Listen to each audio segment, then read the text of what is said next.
കോട്ടയം ഏറ്റുമാനൂരിലെ അമ്മയുടെയും മക്കളുടെയും കൂട്ടാത്മഹത്യയിൽ ക്രൈസ്തവ സഭയെ കുറ്റപ്പെടുത്തി ഓർത്തഡോക്സ് സഭ തൃശൂർ ഭദ്രസനാധിപൻ. സഭയുടെ വീഴ്ച കഴിഞ്ഞേ കുടുംബങ്ങളുടെയും ഭർത്താവിന്റെയും വീഴ്ച വരുന്നുള്ളൂവെന്നും യുഹാനോൻ മാർ മിലിത്തിയോസ് മെത്രാപ്പൊലീത്ത. തൃശൂരിൽ നിന്ന് ലെവിൻ കെ വിജയൻ ചേരുന്നുണ്ട്. ലെവിൻ, എന്താണ് വിശദാംശങ്ങൾ?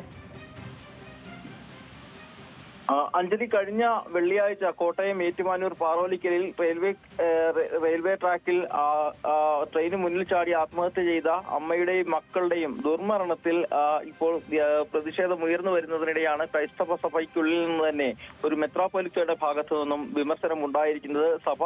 സഭയെ ഒന്നടങ്കം ഈ ആത്മഹത്യയിൽ മെത്രാപ്പൊലീത്ത കുറ്റപ്പെടുത്തുകയാണ്. ക്രൈസ്തവ സഭയ്ക്കാണ് ഇവരുടെ കുടുംബത്തിന്റെ കൂട്ട ആത്മഹത്യയിൽ ഒന്നാമത്തെ ഉത്തരവാദിത്തം.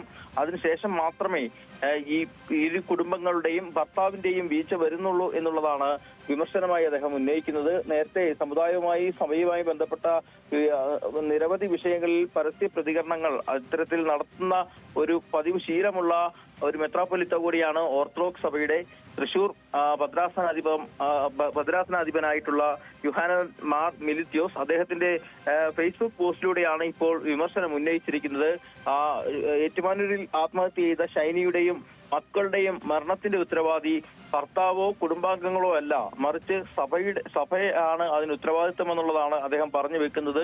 കുടുംബപരമായ ഒരു വിഷയങ്ങൾ ഉണ്ടാകുമ്പോൾ ക്രൈസ്തവ സമുദായാംഗങ്ങൾ എന്നുള്ള നിലയിൽ ഈ കുടുംബങ്ങളുടെ ഭാഗത്ത് അവരുടെ പ്രശ്നങ്ങളിൽ ഇടപെടേണ്ട ഉത്തരവാദിത്വം സഭാ നേതൃത്വത്തിനുണ്ട്. പക്ഷേ അക്കാര്യത്തിൽ ഒരു ഇടപെടൽ ഉണ്ടായില്ല എന്ന് തന്നെയാണ് അദ്ദേഹം വാക്കുകൾ കൊണ്ട് പറഞ്ഞു വെക്കുന്നത്. ഇതിനിടെ നിരവധി കോണുകളിൽ നിന്നും ഈ വിഷയത്തിൽ വിമർശനങ്ങൾ സഭാ നേതാക്കൾക്കെതിരെ ഉയരുന്ന സാഹചര്യം കൂടിയുണ്ടായിരുന്നു. ഇതിനെതിരെ ഈ സാഹചര്യത്തിലാണ് ഒരു പരസ്യ പ്രതികരണവുമായി അല്ലെങ്കിൽ ഒരു പരസ്യ വിമർശനവുമായി ഒരു ക്രൈസ്തവ സഭാ നേതാവ് തന്നെ രംഗത്തെത്തിയിരിക്കുന്നത്. ഷൈനിയുടെ മരണത്തിൽ അല്ലെങ്കിൽ കുട്ടികളുടെയും മരണത്തിൽ ഉത്തരവാദി ഭർത്താവ് നോബിയാണെന്നുള്ള ആരോപണവും പോലീസ് അന്വേഷണവും പുരോഗമിച്ചു വരുന്നതിനിടെയാണ് സഭാ നേതൃത്വത്തിനെതിരെ ഔദ്യോഗികമായിട്ടൊരു വിമർശനം ഒരു ക്രൈസ്തവ പുരോഹിതന്റെ ഭാഗത്തു തന്നെ ഉണ്ടാകുന്നത്. ഇതുവരെയും ഈ വിഷയത്തിൽ ക്രൈസ്തവ സഭാ നേതാക്കളാരും ഒരു പരസ്യ പ്രതികരണത്തിനോ അല്ലെങ്കിൽ ഒരു അഭിപ്രായ പ്രകടനത്തിനോ ഒന്നും മുതിർന്നിരുന്നില്ല. അതിനെ കണ്ണിച്ചുകൊണ്ടാണ് ഇപ്പോൾ ഒരു ക്രൈസ്തവ സഭാ നേതാവ് തന്നെ വിമർശനം ഉന്നയിക്കുന്നത്.